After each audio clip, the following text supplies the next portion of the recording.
Veterinaria Medivet, consultas, internación, análisis de laboratorio, alimentos, productos de farmacia, accesorios y mucho más. Veterinaria Medivet, Rati 338, a media cuadra de la Plaza Tucumán. Por turnos, comunicarse al 02227 1552 16 19. Medivet, atendiendo el bienestar de tu mascota. Ahí estábamos en este... ¿Me pueden cerrar la puerta, por favor? Porque no quiero que nadie me interrumpa en este selecto momento donde vamos a hablar con el veterinario Lautaro Enríquez. Doctor, para... Buenos días, ¿cómo les va? ¿Cómo anda usted? ¿Bien? Por ahora muy bien, un día hermoso hoy. Sí. Un día hermoso, soleado. ¿Es un día para bañar a las mascotas? No. Es un día que por ahí sí, proclive, porque hay solcito, porque... Hoy vamos a estar en los 22 grados, semi Claro, hoy va a estar lindo, por ahí es un día que se puede hacer. Pero un baño, una antipulga, un baño, algo que tenga... Manso. Y algo que tenga una finalidad médica. Bueno, Como yo para, te- bueno, yo que sumar tenga ya ganas de que está. manguerear a los perros, no puedo. No, bueno, en el manguereado sí.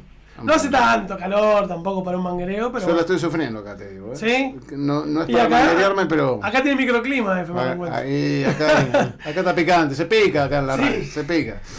Enfermedades articulares, Bien. ¿qué es eso? Enfermedades de las articulaciones, vamos a... Como el reuma, ¿me está diciendo usted? Algo parecido, la reuma es una de las tantas. No vamos a hablar de reuma porque no es tan común en los caninos y en los Jodeme, felinos. perdón, pues yo pensé que el reuma era solamente para los humanos, ¿no? No, la enfermedad reumatoide también aplica a las mascotas, claro.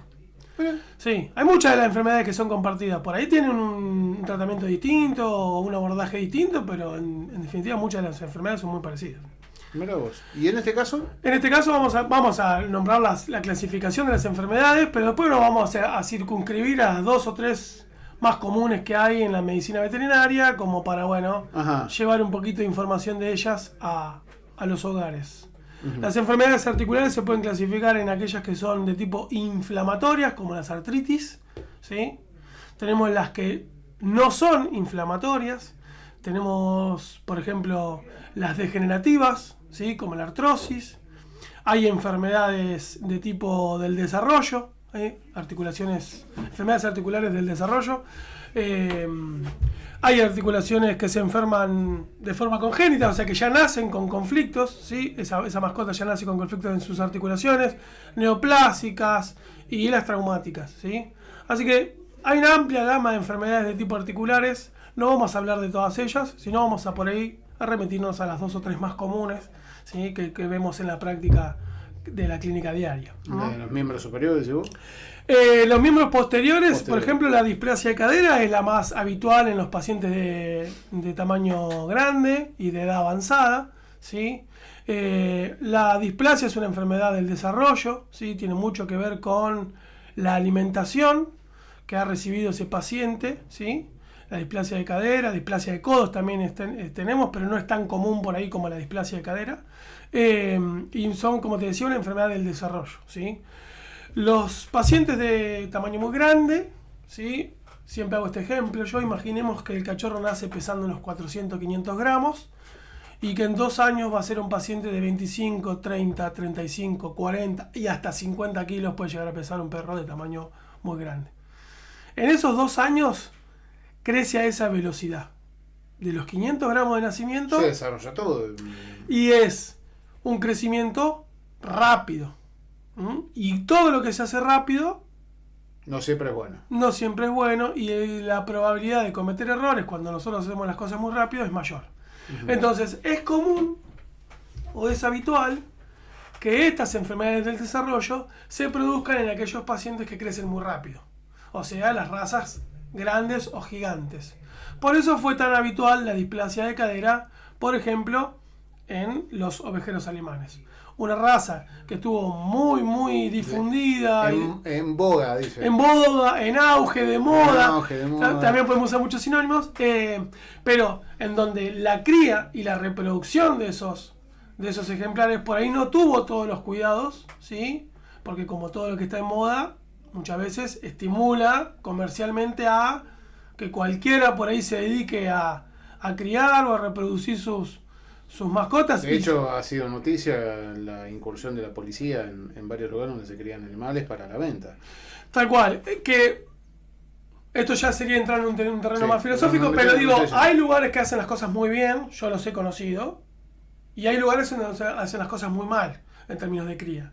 Entonces, en esos lugares donde se hacen las cosas muy mal, bienvenido sea que la ley haga su aparición, ¿sí? Y suelen ser en esos lugares en donde las enfermedades de este tipo se sostienen, ¿sí? Porque lo cierto es que si nosotros tenemos un ejemplar que lamentablemente padece de displasia en algunas de sus articulaciones, lo más común es la cadera, bueno, es un paciente que no vamos a reproducir. Imagino que es difícil también con los animales que vienen de la calle. Ni hablar. Ese paciente que viene de la calle, un tamaño gigantón, puede que a partir de los 6, 7, 8 años de vida tal vez empiece a manifestar algún tipo de patología o algún tipo de signo clínico referido, ¿no?, a este tipo de enfermedades. Y ahí es donde está bueno tener los tips que nos van a permitir, bueno, en la aparición temprana de los signos clínicos. ¿En qué hay que prestarle atención? Tal cual. Por ejemplo, un paciente con una enfermedad en su cadera, con una displasia de cadera, es muy probable que empecemos a notar que le cueste incorporarse, que le cueste acostarse, ¿sí? Y sobre todo, después de periodos de descanso, de siesta, que vos notás que se incorpora y anda medio, ¿no?, para decirlo mal y pronto, cachuzo. Vos lo notás que anda como con cierto dolor, molestia. Humor. Sí, y por ahí después de caminar un ratito, tal vez incluso lo ves corriendo. Porque el dolor de la articulación, es muy importante este dato tenerlo en ¿Es como la hernia de disco? No, la hernia de disco afecta en otros sistemas de órganos, que es la columna vertebral, y afecta a lo que es la médula espinal, que es el gran cable neurológico que pasa por dentro de la columna, ¿sí? Ahí el disco, por diversas razones, se inflama, protruye, impacta en la médula espinal y produce dolor e incluso la parálisis del miembro afectado. En este caso es una malformación, un mal desarrollo de las superficies articulares tanto de la cabeza del fémur como de la cadera, ¿sí? Que con el tiempo llevan a un desgaste de los cartílagos articulares. Vos siempre pensás, dos huesos que llegan y se encuentran forman una articulación, y generalmente en la superficie en la que los huesos contactan entre sí hay una pequeña capa de cartílago para evitar el roce de hueso con hueso, ¿sí?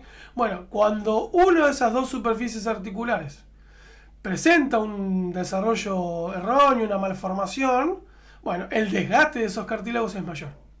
Entonces, cuando el cartílago se desgastó del todo, empieza a haber ahí roce de hueso con hueso, y eso es lo que produce dolor. ¿Sí? Uh-huh. Entonces, si nosotros empezamos a ver que nuestro paciente tiene un retraso para incorporarse, un retraso para acostarse, que por ahí en momentos de reposo manifiesta signos de dolor, de molestia y demás, seguro que ese paciente tenga algún problema de tipo articular y que sea conveniente empezar a medicar. Tengo un mensaje de un oyente, Mario. ¿Sí? Dice, mi perro es un mastín español y tiene, no sé si lo digo bien, anconio mal unido.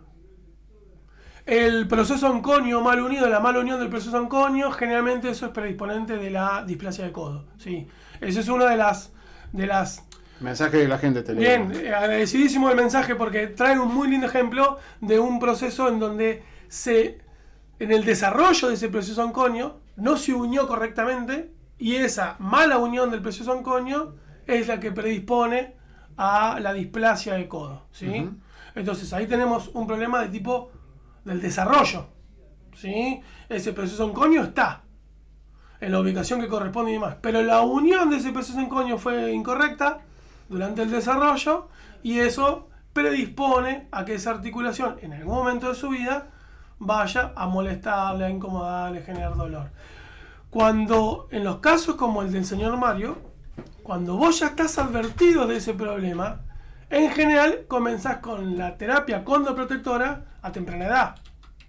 Porque sí, vos ya sabés que ese perro va a manifestar problemas a ese nivel. Entonces, en general se utiliza la glucosamina, el condroitinsulfato, que son, ¿sí?, regeneradores del cartílago. Estimulan la producción de cartílago articular.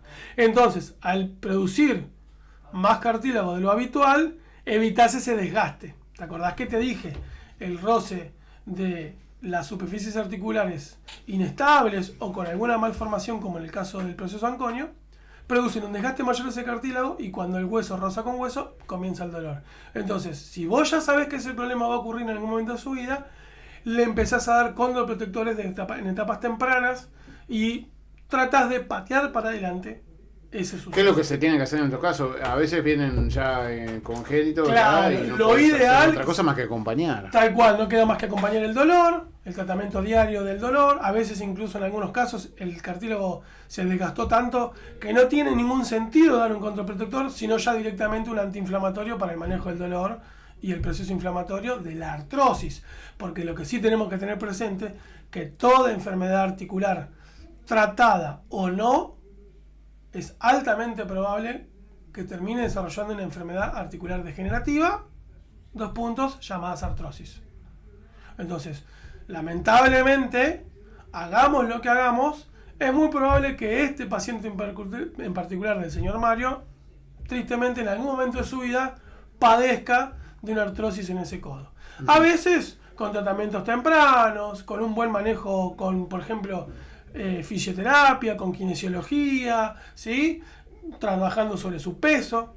Ese mastín idealmente tiene que estar un poquito por debajo del peso me habitual. puse a googlear porque no sabía qué era. Grandote. ¿El mastín? Sí. No, los mastines son gigantones. Acá estamos hablando de 50 kilos por 50, 40, 50, hasta 60 kilos un macho tal vez pese. Entonces, son pacientes que vos decís, bueno, ya tenemos el problema del proceso anconio, ¿no? La mala unión del proceso anconio. Ok, este paciente va a presentar problemas.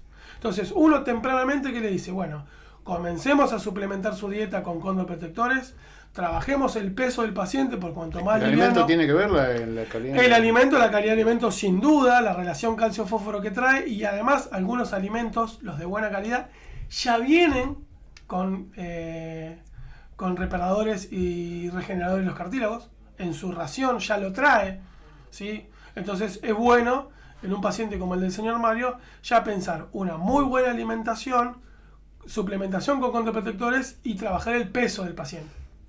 Que no se nos vaya en peso, porque obviamente el sobrepeso va a afectar aún más esa articulación. ¿Actividad física no?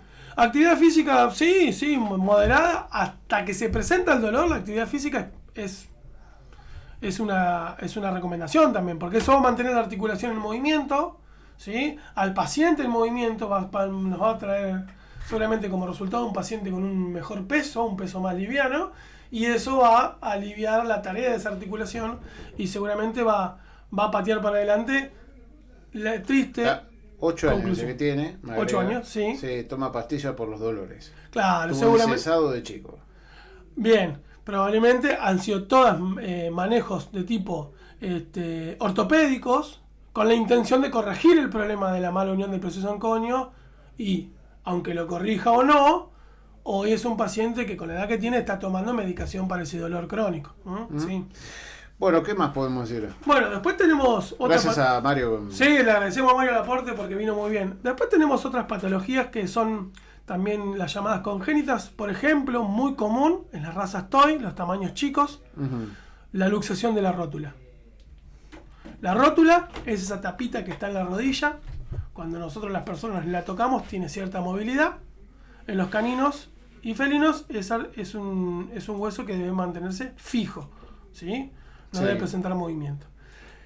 Se sabe ya que las razas como el caniche, por ejemplo, ¿sí? Y muchas de las razas toy, en algún momento de su vida, padecen de la luxación de la rótula. O sea, que esa rótula se mueva con cierta facilidad hacia adentro del miembro o hacia afuera, ¿sí?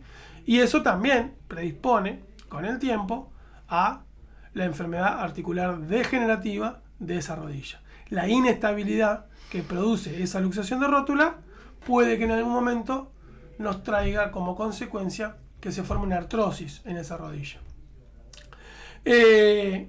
Lo mismo, si ya uno sabe que tiene una raza predisponente de este tipo de patologías, buena alimentación, mantener el peso ideal del paciente, ¿sí? Ejercicio físico moderado y, por qué no, alguna maniobra como la que describe el señor Mario, ¿sí? De tipo ortopédica en el desarrollo y incluso quirúrgica en el futuro. Uh-huh. Otro problema que nos trae la luxación de rótulas, que es muy común también, y esto tal vez te genere cierta gracia, la ruptura de los ligamentos cruzados. En los perros. En los perros. Así como le pasó a Martín Palermo, así como le pasó a Ronaldo el Fenómeno el brasilero, y como tantos futbolistas, ¿sí? La ruptura de los ligamentos cruzados es muy común en los pacientes que tengan patologías como la luxación de rótula, ¿sí? En sus rodillas. Entonces, si ya sabemos que el paciente tiene luxación de rótula, bueno, en ese paciente debemos evitar que salte, que giros bruscos. Ese ¿Cómo paciente, lo tenés? bueno, por eso, es todo un trabajo. Dopado.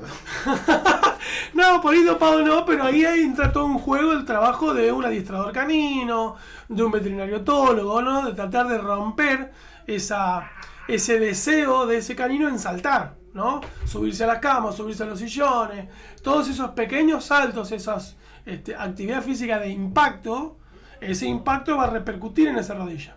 Entonces, cuanto más lo evitemos, mejor. Lo mismo que el giro brusco. Ese perrito que corre en el cerco, cuando pasa en moto, cuando pasa en auto y gente por afuera, cuando llega hasta el final del cerco, clava y se gira en 180 grados para volver sobre ese giro, también puede predisponer en una rodilla inestable por luxación de rótula la ruptura de los ligamentos cruzados. Patología que en general termina en quirófano, ¿sí? O sea, que termina con cirugía y que, ni hablar, que si ya la luxación de rótula predisponía a la artrosis, es una rótula luxada y además ligamentos cruzados rotos, esa rodilla seguro, en algún momento de la vida va a manifestar un proceso de artrosis y de dolor y de incomodidad. Entonces, en general esto se trabaja en las consultas pediátricas. Si a mí ya me viene un paciente, un mastín, si a mí ya me viene un cachorrito de caniche, si a mí ya me vienen esas razas toy o ese gigantón, uno ya empieza a hablar de estas posibilidades al propietario como para, bueno, tomar algún pequeño recaudo. Uh-huh. ¿Sí? No jugarle a que salte, no excedernos en su peso, ¿sí? Hacerle hacer ejercicio diariamente, ¿por qué no? Revisar la alimentación, ¿sí? Y ni hablar el uso de los condroprotectores o regeneradores de los cartílagos. Uh-huh. ¿Sí? Y después tenemos dentro de las articulaciones las traumáticas, los famosos esguinces.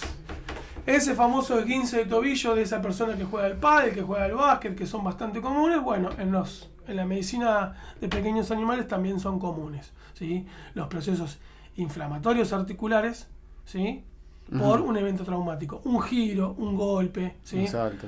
¿Sí? Entonces eso también son patologías que en estos casos, las traumáticas, no se corresponden con ninguna predisposición racial, ¿sí? Claro. Porque vos fíjate que en la mayoría de los casos hablamos de los pacientes de tamaño chiquitito y de los pacientes de tamaño grande, que son los dos grandes grupos que padecen de enfermedades de tipo articular, por lo menos con mayor predisposición, ¿no? Un perro de tamaño mediano de 15 kilos puede manifestar una patología de estas, sin duda que sí, pero es menos frecuente. Es menos frecuente porque en general el paciente de tamaño mediano tiene mayor masa muscular. Entonces, cuando tenemos una buena masa muscular, las articulaciones son más estables y hay menos predisposición a lesiones. Pero que existe la posibilidad, también existe, por supuesto. Uh-huh. Bueno, entonces lo que me queda claro es que siempre consultar con el veterinario de confianza y todo el trabajo preventivo, ¿sí? Que ese es el gran punto, me parece, o lo que tratamos de tratar en esta columna. Si nosotros vemos ese perrito que tira una patadita para atrás, que parece como gracioso, pero como que va caminando y por momentos tira como una patadita para atrás, probablemente ese paciente tenga movilidad en su rótula y con esa patadita para atrás esté intentando acomodarla, ¿sí? Entonces, si ya vemos esa particularidad, consultar, trabajar el proceso inflamatorio y analgésico del momento y además comenzar todo el trabajo preventivo. Claro. Evitar los saltos, el impacto, las corridas, etc. ¿Sí? Y el peso.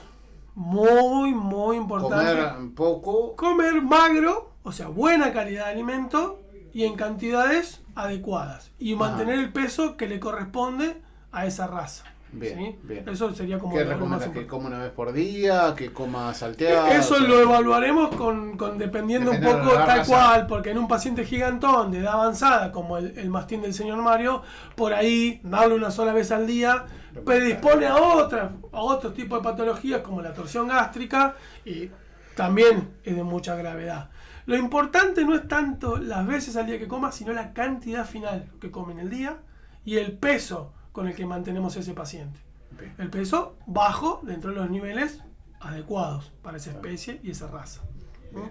Los gatos sufren de estas patologías también, menos frecuente porque son animales livianos y demás, pero Son más plásticos los gatos. son más livianos, más ágiles y a veces Caen lo parados, padecen, caen parados. a veces lo padecen, sí, caen bien parados, a veces lo padecen, sí, pero lo manifiestan menos, son más escondedores de los signos. Y eso también tenemos que estar medio atentos, ¿viste? Claro. Porque no está bueno que el paciente padezca el dolor de forma crónica, diariamente, porque afecta muchísimo a su calidad de vida y a su expectativa de vida. Así que son cositas a tener en cuenta. Tira la patadita para atrás, le cuesta levantarse, le cuesta Los acostarse. giros. Sí, los giros. Llora cuando está acostado y durmiendo. Bueno, son todos signos de enfermedad, por lo menos relacionadas con el dolor. Y muy probablemente con alguna de sus articulaciones. Todo esto y mucho más, ¿en dónde? En mi teléfono personal, 02227 15 52 1619. Uh-huh. ¿Sí? Si no, se Las puede redes acercar- sociales, que si no, su community manager Sí, después. Jazmín nos castiga. A vos, yo. Instagram, @medibet_lobos. Es el Jazmín, yo no tengo nada. Y si no, se pueden acercar al consultorio, calle Ratti 338 de la Plaza Tucumán, media cuadra para el lado del centro. Bien, perfecto. Pasaba la columna de nuestro veterinario de confianza, médico veterinario, yo voy a decir médico veterinario, Lautaro Enríquez. Veterinaria Medivet, consultas, internación, análisis de laboratorio, alimentos, productos de farmacia, accesorios y mucho más. Veterinaria Medivet, Ratti 338, a media cuadra de la Plaza Tucumán. Por turnos, comunicarse al 02227 15 52 16 19. Medivet, atendiendo el bienestar de tu mascota.